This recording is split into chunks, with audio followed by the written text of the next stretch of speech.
Дали комисијата на историчари ќе почне да работи под политички притисок и што ќе донесе нивната средба?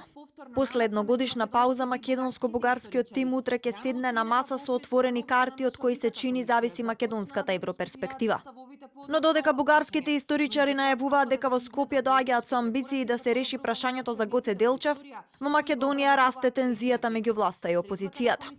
Откако лидерот на опозицијата Мицкоски обвини дека Бугарија бара нов договор со уставни измени и дека тоа е пораката која Османи ја добил во Софија, премиерот не одговори конкретно, а шефот на дипломатијата неагираше преку порака на Фејсбук. Според Заев, овој тип на изјави се неодговорно однесување на Мицкоски.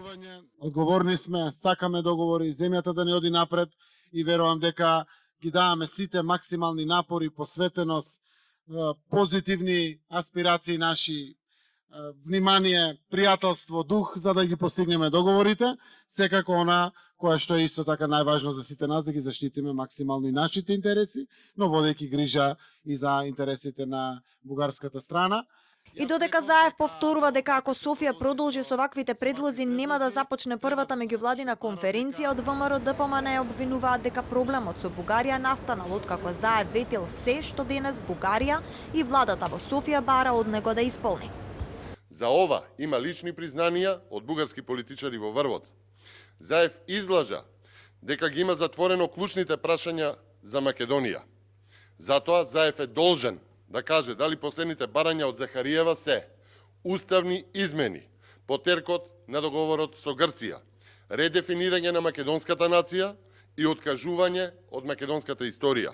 Шефот на дипломатијата Бујар Османи, прозван за пораките при посетата на Бугарија преку Фејсбук порача да има помалку шпекулации и тенденциозни изјави кои ја вжештуваат атмосферата. Нема нов договор, туку има заселување на меѓусебната комуникација на повеќе нивоа. Вчера експертите порачаа дека единствено Заев и Борисов можат да ја смират вжештината топка која се префарла меѓу Скопје и Софија. И само од нив зависи дали стартот на преговорите ќе започне овој декември. Сепак побараа политичарите да ги остават историчарите на мира да ја вршат својата работа и да не прават дополнителен притисок за решение кои не може да се донесат туку така. Утре во Скопје пристигнува бугарскиот тим историчари, но што ќе донесе средбата, допрва ќе се види.